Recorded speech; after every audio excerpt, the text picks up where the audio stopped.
Paddy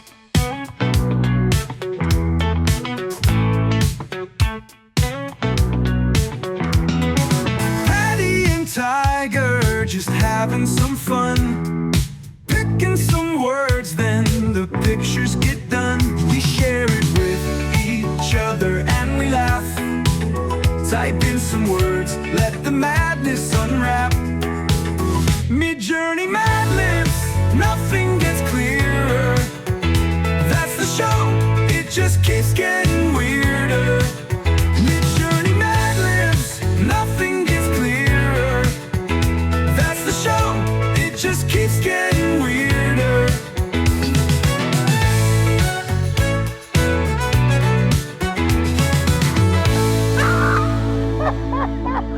Oh my gosh. What on earth? Hello, my darlings, and welcome back to the channel. If you're new, please come in, make yourself at home. My name is Paddycake. Welcome to Paddycake Games and the next episode of MidJourney Madlibs. And with me, as always, is my best friend and co-host, Brent. How are you this evening? With me. I am great. And once again, I'm about to make a little adjustment because I feel like I'm crouched too low. So Well, while you down farther. All right. Well, while you do that, I'll explain how this works to our viewers, in case you don't know. We send each other Madlibs. We send each other the answers to go into the Madlibs. We then take those sentences, we run them through MidJourney. We create a series of art. We get together, we share it with each other, and we laugh. And that's the show. And we hope you like it. And if you do like it, look down below the video. There's a button just for you. It's a thumbs up button. It just means you like the video. And if you're doing that, you might as well go right next to it and click on the subscribe button. It doesn't cost anything, and it totally helps out this channel in ways you couldn't possibly imagine. And then if you're doing that, you might as well do the trifecta and ring the notification bell, which will let you know when new videos get posted to the channel. And if you'd like to come and join the community, look down in the description of the video, and there's a link to a Discord. Come and join the Discord. We have a really cool community of really nice people there. They love talking about art and music and video games and all that kind of stuff. So come and hang out with us. Animals, yeah, we talk about animals a lot. So come and hang out with us. The other perk of joining the Discord is you get to see the art from the show up close and personal. So you can download your own copies or just zoom it in.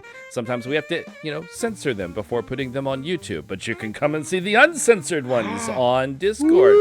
And then if you want to ooh la la. And then if you want to support the channels in ways other than liking and subscribing, you can also join the channel. Just click the join button underneath. There's 2 tiers of membership, and you can join whichever one best fits your lifestyle. All right, well, let's get on with the show. Brent, has your chair been fixed? Yes, I have risen to the highest heights that I can go. All right. All right, well, I'm going to hand it over to you because it's your turn to start the show. I knew I might run into trouble with the subject matter, considering who my artist is for this week, and it's a photographer, Steve McCurry, who has done many famous photographs, oftentimes for National Geographic. And so I did get a lot of pictures that seem to have people from around the world. So that made this really fun. It makes sense. It makes sense. He did the green-eyed, like the really famous green-eyed woman from the cover of National Geographic, right? As you shall see.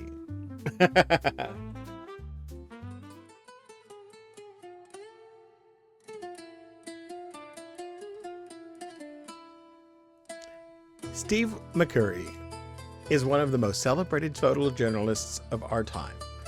Renowned for his vivid, emotionally resonant images that capture the essence of human experience across the globe. Born in Philadelphia, Pennsylvania in 1950, McCurry originally studied cinematography at the Pennsylvania State University, where he graduated with a degree in theater arts in 1974, before transitioning to photography, a move that would lead to a remarkable career. His signature style blends rich, saturated colors with an intimate focus on the human face, often revealing profound stories through a single piercing gaze. McCurry's breakthrough came in 1979 when he crossed the border into rebel-controlled Afghanistan, disguised in traditional clothing. The resulting photographs, smuggled out in his clothing, brought the realities of the Soviet-Afghan war to the world's attention. His most iconic image, Afghan Girl, The 1984 portrait of Sharbat Gula, with her haunting green eyes, became one of National Geographic's most recognizable covers and a symbol of the plight of refugees worldwide.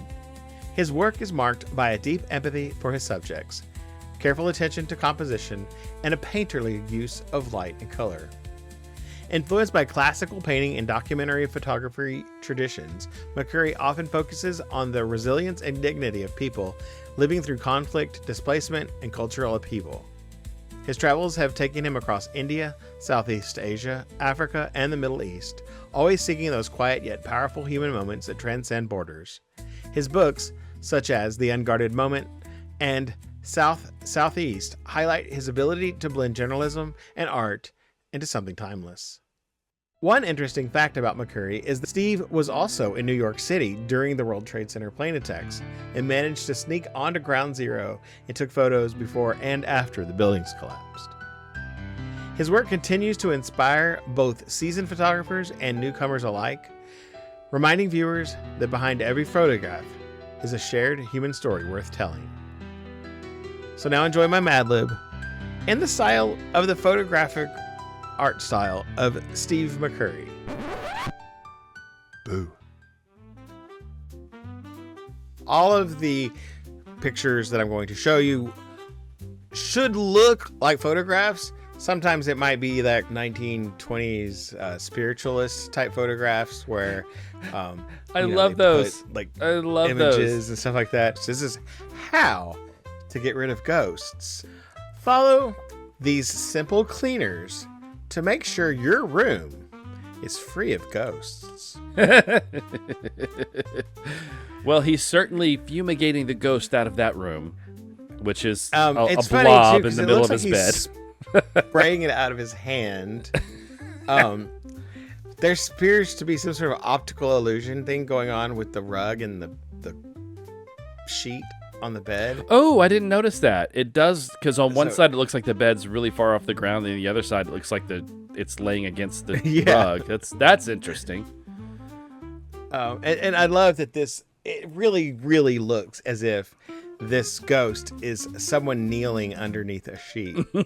Yeah. And that hazmat suit, I mean, is it really necessary to wear a hazmat suit when exterminating ghosts? I mean, I just want to know in case I ever need to do it in the future. Ghosts love to spin around under the bed. Apparently, they also like to do it above the bed. Yeah, because that's all I got. Just around beds in general. Yeah, they just. I like couldn't to spin get them around under the bed. So, and also, once again, this does look like a crazy photograph of sorts. It just looks like a person wearing a very loose nightgown mid-fall. Like she's on the bed and she's mid-fall, and they captured it. So it's almost like a photograph and a painting, or a painting of a photograph, or vice versa. But yeah. To scare them off, get on your bed and do 11.5 jumping jacks while screaming, "Hoop-a-doo!"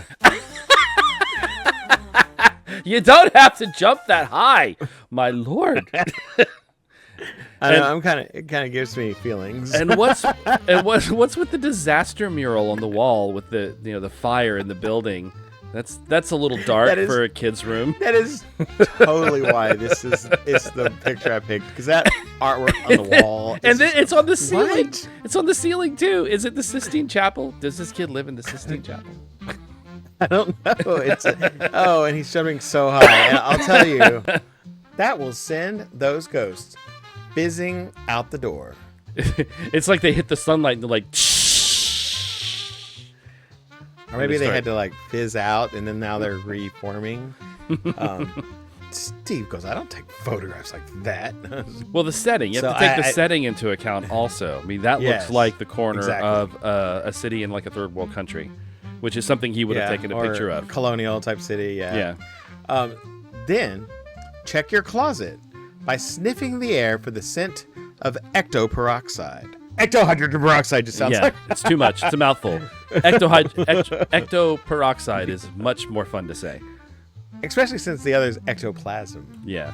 But ectoperoxide apparently has a very visible scent. Yes. Either that or it makes her fizz. Maybe she's fizzing away. She was the ghost all along. If you smell anything, your closet is haunted by bumpy bongos. Those are some very creepy bongos. They're all covered with tattered cloth, and they have disembodied white clothing hanging above them. That's like the bodies of the ghosts. Well, That's I funny. guess it's just to signify that this is, it's the closet. Well, yeah, it is a closet, but at the same time, it's almost like they're what the ghosts that are playing the bongos would be wearing. So the bongos are sort of floating in front of their shirts. But it's like bongo ghosts, because you know how they have like It's have, like bases. they have like tattered cloth all over them, and they're like dangling like they're like spirits, like ghosts. It's funny. Yeah, it's cute. Flambe your dirty skinny jeans on a hanger. Ghosts don't defenestrate smelly socks. That would be the easiest way to flambe your pants, is to hold them on a hanger away from you, so you're not actually wearing them. Flambeing pants when you're wearing them would not be good. Like that. You'd probably end up like that. Well, it looks like she took off her head so that and hung she herself wouldn't burn her on the face. hanger. Yeah, she hung herself on the hanger too. In fact, you can see on the left-hand side, or on her left-hand side, our right-hand side, you can see how the hanger goes into the skin of her shoulder to hold her body up there as she dangles on fire. And one of the main reasons I use this very uncomfortable picture is, A, it does look like a picture, and B, it's the only one that didn't just have a pair of burning pants. That's fair. If you still can't find your ghost, go to the kitchen, open the fridge with your horn, Oh. and get a bowl of casserole and cream ice cream. Oh. Gross. I don't want casserole and cream ice cream. This is the only thing that was like a horn. Oh, there were a few ungulates, looking through, like ghostly goats looking through windows and stuff. But I just thought this one is interesting, and it looks like he decided to have his casserole and cream ice cream in a cone. Yes. Maybe the casserole is the cone, and the ice cream is just the cream that mixes with the casserole. But wow, casserole and cream ice cream. I know. I love that it started with a C, so it Yeah. kind of brought that cookies and cream thing in. Right. But still, casserole and cream. casserole and cream. It's every ghost's hilarious dessert. Set the bowl of ice cream in your 24-hour gym and wait for the ghost to come out of its pondering spot. Everyone that goes to a gym has a pondering spot. It's where you just go to watch people. Well, it's the ghost. Just Yeah. you've got to go put the ice cream in the 24-hour gym. Do you have one in your house? Is it in your house? I don't know. But because this is the only one that had anybody doing anything remotely gym-like. That's awesome. And I feel guess like that maybe that's a reflection of her. Yeah, kind of. Or it might be a reflection of someone who's not there. Like, that's the ghost. Oh. But it's just a reflection. And you had to write the sign to let them know the ice cream was there, but you had to write it in ghost language. Yeah. I had to learn that. That took a while. When the ghost does come out, nearly ask the ghost to leave. Nearly. Just almost do it, but It's not like- quite. Just think about it really hard. Stop. And Maybe you should... No, never mind. it really looks like she's kind of in that mid thought too. Uh-huh. This still kind of looks more like a painting, but it's almost. But I love that the ghost is. It's just like flat on the wall. Like a flat... Yeah. Yeah, that's funny. It's just like she's drawn on the wall or painted on the wall, and she's like, "Oh my god! Every time I walk down this hallway, I see a ghost." It's like, a painting. projection. Yeah. It's a projection of a ghost on the wall, and you're supposed to think it's real. Most ghosts will compute away if you use simple manners. There she goes, computing away. I feel like I don't know if a ghost could like flounce away. That's kind of what I was getting like. This kind of like, or maybe even if you are polite, it's still insulting. They'll leave because Yeah. you're being What's simple. funny is like she is definitely a ghost because I get the impression because of the movement of the cloth that she's moving forward, but her feet are both lifted off the ground. So it's like she's levitating and moving forward, you know? So she's even the girl computing behind away. her, I guess she's like in mid-step or something. But Yeah. It feels awkward. Like, I'm like worried she's going to slip on this wick. So now, it's time for some more ghosts. Yay, more ghosts! Hooray! I love the little kid sticking his face through the shutters down there. To scare them off, you got to jump on your bed and do 11.5 jumping jacks while screaming, "Whoop-a-doo!" Okay, well, you don't necessarily need to spread your legs that far when you're doing a jumping jack. In fact, it's probably Show off. dangerous to do so. Oh my lord. She is just going at it like full strength hoopadoo. She also has very problematic hands, but Oh, oh, we're going okay. to check your closet by sniffing the air for the scent of ectoperoxide. And if we find any And- bodies hanging in body bags in your closet, well, we'll just not ask any questions. It also looks like the interior of this closet is frozen, so that also could be a clue. Yeah, it does, especially on the door.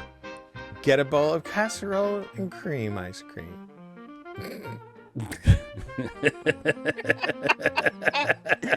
This is fair. This isn't the best one, but I had to because we gave these absolute over-the-top ghost boobs. Why ghost boobies? I didn't know I needed ghost boobies in my life, but I need ghost boobies in my life. This needs to be a thing. Set the bowl of ice cream in your 24-hour gym and wait for the ghost to come out of its pondering spot. Remember how I told you about Yeah. the pink ice cream? Yeah. So in so many of these pictures, I got a bowl of pink ice cream or white and pink ice cream, and so many versions of this ombre ghost that was started out white on top and then went to pink at the bottom. Really? It took a tide. Yes, That's and wild. more than 3, I think. No, what's funny is so there's the one of top, them that's really pretty. the very top of the ghost, like its head, very top of its head, has a bluish tinge to it, and then it's kind of creamy white, and then pink, and the It's a shape bomb of pop. it's a bomb pop. It's totally a bomb pop. Just need a little stick up its ass, and you got a bomb pop. And that is the end of our ghost, which That was fun. you can see we got a lot of ghosts in cloth, and I got a lot of things that looked a lot alike. Well, that was great. Thank you so much. And I hear that Lady Shablagoo is off to give someone else some great advice. Yes, she does have some advice, and I need to let you know that this is very special. She received a letter in the mail. It looked very old. Interesting. And it didn't look like it was addressed to her. It was like, Dear let's start with an A. Anyone's guess, Abby Ann Landers. I don't know if there were any Vice columnists, but she said it looked very old, and she doesn't know how it came to her.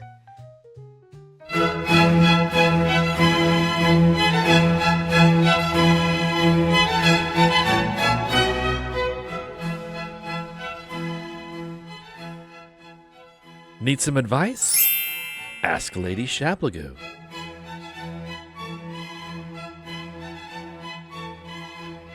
Why, hello, everyone. I had to get another neighborhood child to read this letter I received. I don't know how it got to me, and it looks rather old. Almost like it came from the past. Anyway, Mr. Todd Scarry from 2 streets over just loves my rainbow cookies, and I offered him some in order to read our next letter. And he's not scary at all. He's a sweet little child indeed. Dear Lady Shablagoo, my dad got a job watching this really fancy hotel in the mountains for the winter. It seemed really fun at first, but now my dad is getting really weird. There are so many ghosts at this place. Weird little girls, and all the fancy people dressed up. Also, there's Delbert, but he seems okay. And then there's room 217. Is there any way to get rid of these ghosts, because riding my big wheel around this hotel isn't as fun anymore? And my mom is getting really worried about my dad. Truly terrified. Danny T. Dear Danny T. Oh dear. It sounds like your winter getaway has turned into quite the supernatural sleepover. First, let's ask the big question. Are all the ghosts a problem, or just the scary ones? Because some ghosts are perfectly nice.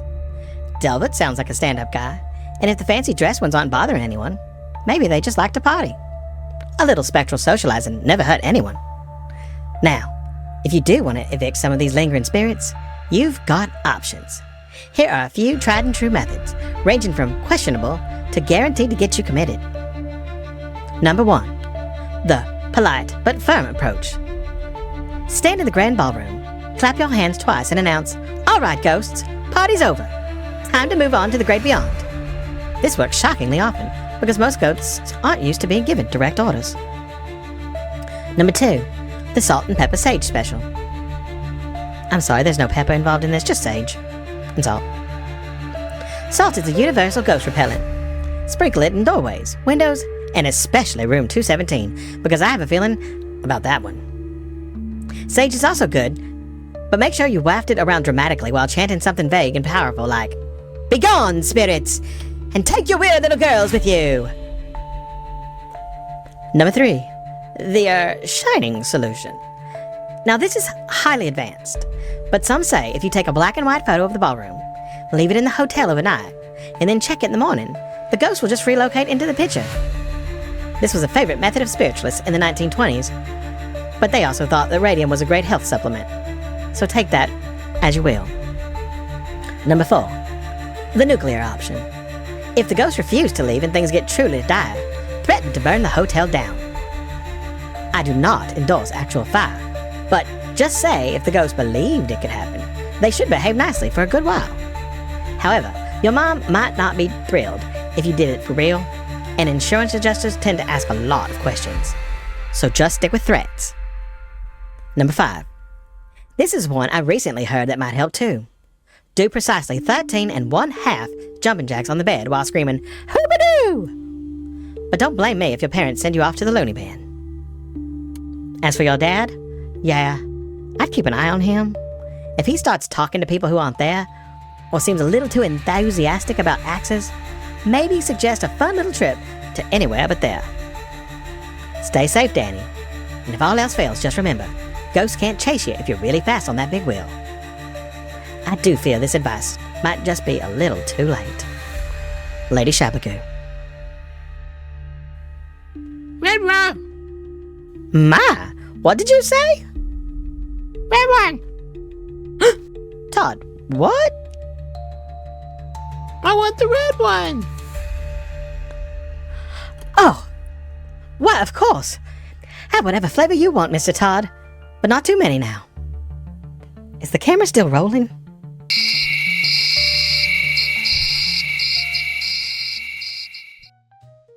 Well, Where did... I certainly hope that all that worked out just fine. I'm sure it did, right? Don't listen to her. If you're still alive, don't know. All right. Well, it's my turn now.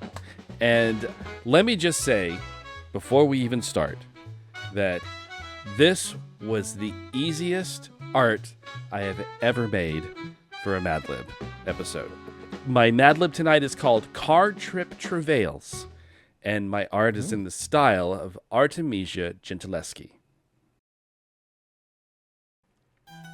Artemisia Gentileschi was an Italian Baroque painter born in Rome in July of 1593, although her birth certificate from Archivo di Stato indicates that she was born in 1590. She was the eldest child of Prudenzia di Ottaviano Montini and Tuscan painter Orazio Gentileschi from Pisa. Gentileschi is considered among the most accomplished 17th century artists, initially working in the style of Caravaggio. She was producing professional work by the age of 15. In an era when women had few opportunities to pursue artistic training or work as a professional artist, Gentileschi was the first woman to become a member of the Accademia di Arte del Disegno in Florence, and she had an international clientele. Gentileschi was primarily raised by her father following the death of her mother in 1605. It was likely at this time that Gentileschi approached painting, introduced to painting in her father's workshop. Gentileschi showed much more enthusiasm and talent than her brothers, who worked alongside her. During this early period of her life, Gentileschi took inspiration from her father's painting style, which in turn had been heavily influenced by the work of Caravaggio. In 1611, Orazio was working with Agostino Tassi to decorate the vaults of Casino del Mus inside the Palazzo Pallavicini Rospigliosi in Rome. One day in May, Tassi visited the Gentileschi household and, when alone with Artemisia, raped her. With the expectation that they would marry in order to restore her virtue and secure her future, Tassi demanded to have further sexual relations with Gentileschi, but he reneged on his promise to marry her.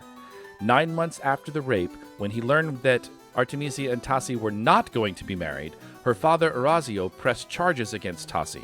The major issue of the trial was the fact that Tassi had violated the Gentileschi family's honor, and charges were not pressed for the violation of Artemisia herself. During the ensuing 7-month trial, it was discovered that Tassi had planned to murder his wife, had engaged in adultery with his sister-in-law, and planned to steal some of Orazio's paintings. At the end of the trial, Tassi was exiled from Rome, although the sentence was never carried out. A month after the trial, Orazio arranged for his daughter to marry Pier Antonio Stiatesi, a modest artist from Florence. Shortly afterward, the couple moved to Florence. During the 6 years she spent there, Gentileschi became a successful court painter, enjoying the patronage of the House Medici and playing a significant role in courtly culture of the city. Gentileschi had 5 children. Giovanni Battista, Agnola, and Lisabella did not survive for more than a year. Their second son, Cristofano, died at the age of 5 after Gentileschi had returned to Rome. Only Prudentia survived into adulthood. It was once believed that Gentileschi died in 1652 or 1653. However, modern evidence has shown that she was still accepting commissions in 1654, although she was increasingly dependent upon her assistant. Some have speculated that she died in the devastating plague that swept Naples in 1656 and virtually wiped out an entire generation of Neapolitan artists. She was buried in San Giovanni Battista dei Florentini in Naples, but her tomb was destroyed in the 1950s when the church was demolished. In his research paper, Gentileschi Padre di Figlia, Robert Longhi, an Italian critic, described Gentileschi as the only woman in Italy who ever knew about painting, coloring, drawing, and other fundamentals. He also wrote that there are about 57 works by Gentileschi, and 94% feature women as protagonists or equal to men. These include her works of Jael and Sisera, Judith and her maidservant, and Esther. These characters intentionally lacked the stereotypical feminine traits like sensitivity, timidness, and weakness, and were courageous, rebellious, and powerful personalities. Gentileschi left a lasting impression on art with her strong depiction of women as being equal to men. So let's see if that trait carries through in my Madlib tonight. Based on many tangled past experiences, this family should never take car soggy socks together. Girlfriend!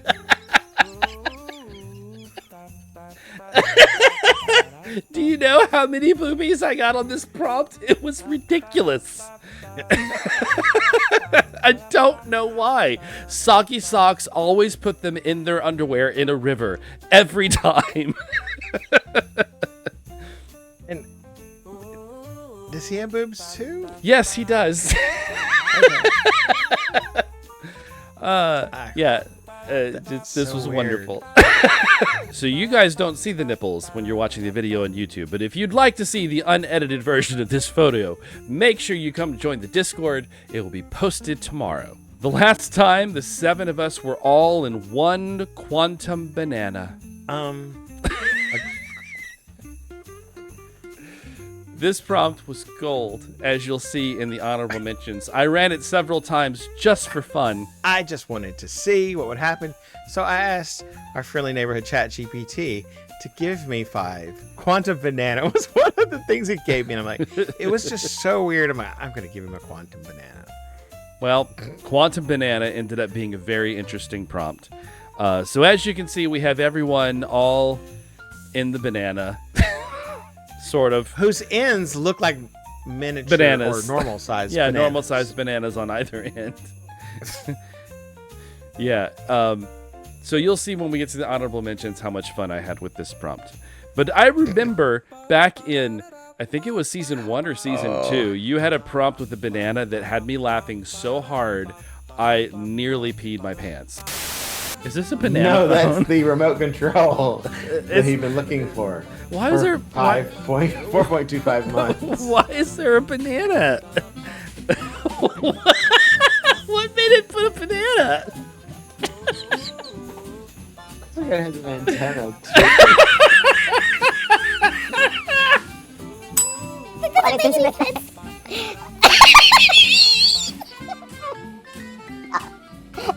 Oh my god! I don't know why that's so funny. Oh my god. Okay, banana butt. Let's move on before someone dies. The last time the 7 of us were all in one quantum banana, there were 3 lumpy arguments.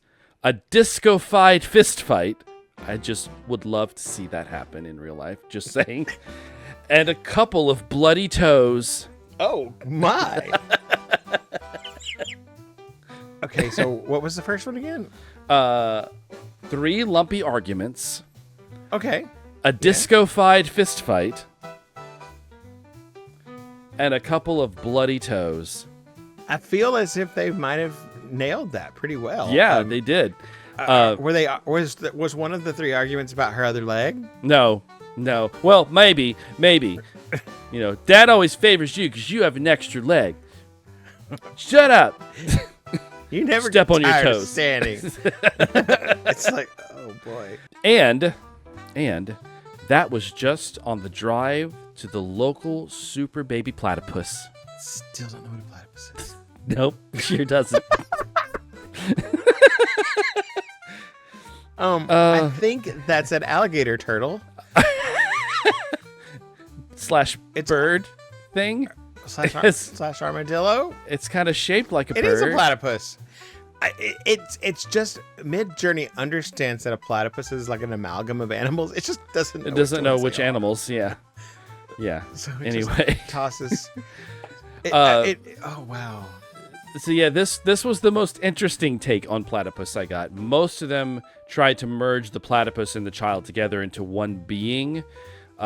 This was a little bit more interesting. And then I got a lot of just kids holding ducks. Recently, we were on our way to Grandma and Grandpa's high chair, which is at least a 12.3 hour drive away. I find it funny that we both gave a point answer as our numbers this week. Oh wow. Oh yeah, you gave me 12 and a half or 11 and a half. Yeah, and you gave me 12.3. So it's a 12.3 hour drive away to Grandma and Grandpa's high chair.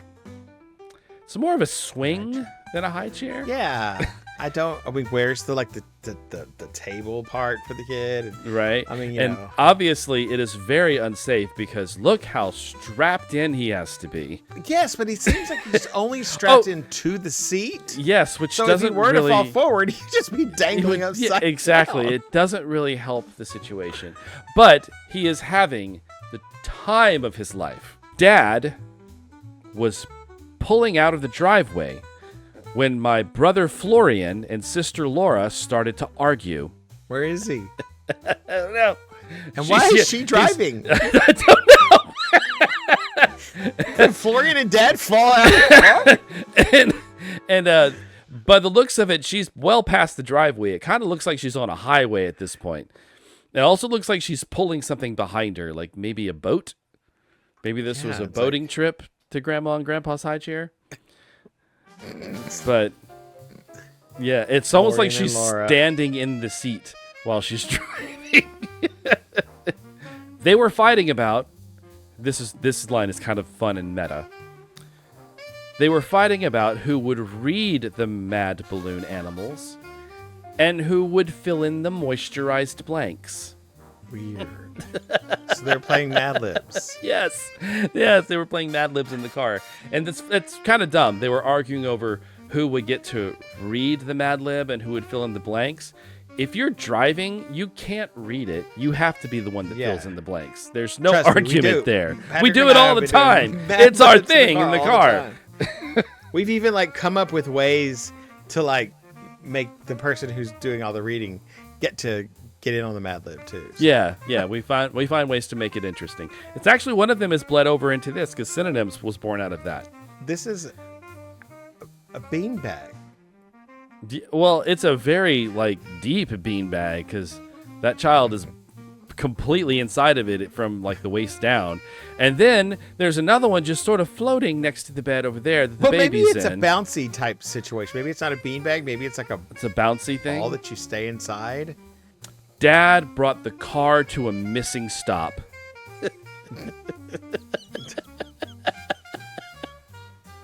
It looks like this is a child with a 5 o'clock shadow. No, I just love that this. Okay, so this first of all is a zoom out. Okay, so the first picture was just the family inside the car window, right? Which looks like an Artemisia Gentileschi painting of a family, but they're in a car, which is funny. So I decided to zoom it out to see if I could see more of the car, and then I find this dude on the side and all these curtains and soft cloth all around the car, and it's like, that doesn't make sense. So I had to keep it. He was so angry. Smoke seemed to be coming out of his elbows. Oh, and I guess she had it coming out of her cheeks. She had it coming out of her cheeks, apparently. This one made me giggle.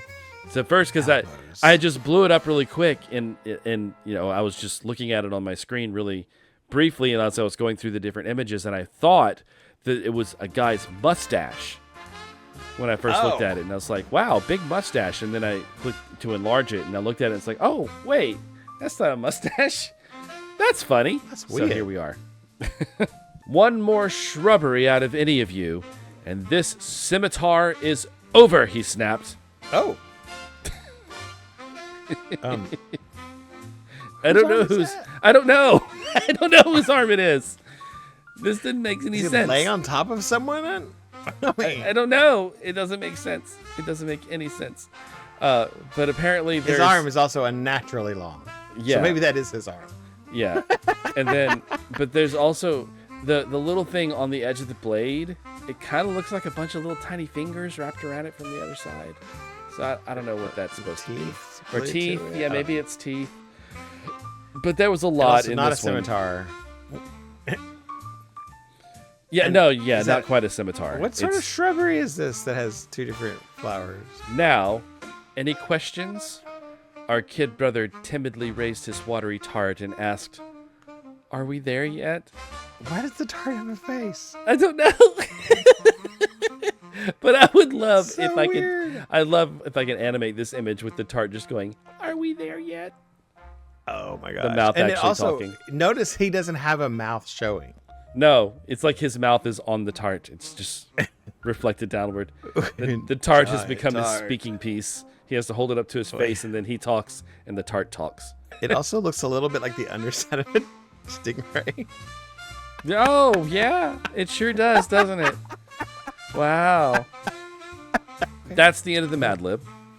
So here are the honorable mentions. I just can't wait. Is this the one where I have the double panel Yes. honorable mentions? Yes. Oh, goody. So this was Okay. the family should never take cars, soggy socks together.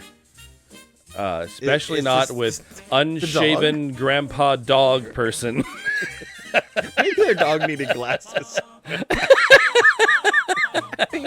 This is the next one. Here's the first of the quantum banana triptychs. So the last time the 7 of us were all in one quantum banana, it just seemed to really love putting groups of people that were dressed similarly in and around giant bananas. Yes. Like there are no normal sized bananas in this world. Well, they're quantum bananas.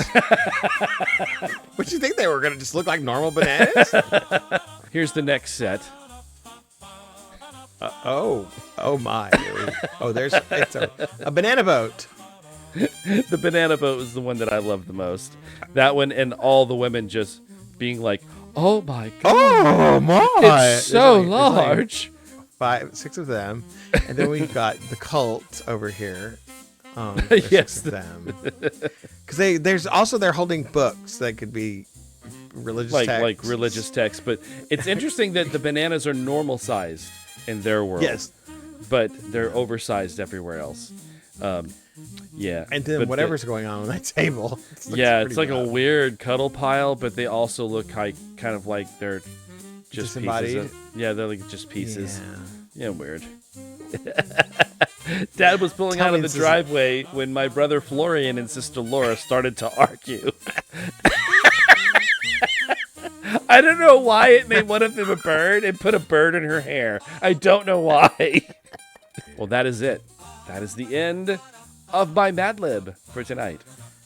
Wow. Well, that is the end of our show. Thank you for coming by and watching. And Brent, thank you for hosting with me. It was a delight. And I'm glad that you know how to get rid of ghosts, maybe. Yeah, getting rid of ghosts is probably a good idea. And be careful out there because there's quantum bananas on the loose. But we're going to get out of here. Make sure you click like and subscribe before you leave. We'll see you guys next time. Ghosts spin around beneath my bed, doing spooky twirls like they just got fed. I jump on the mattress, shake the floor, do 11 and a half jacks, maybe more. Screaming loud with my best war cry. Hoop-a-doo makes the spirits fly. Hoop-a-doo, get out, you ghastly crew. No more boo, this room's not for you. With casserole, ice cream, and gym time flair, you won't find no haunting going on in there. Sniff the closet, take a whiff, snort. Smells like ectoperoxide sport. If you catch a trace.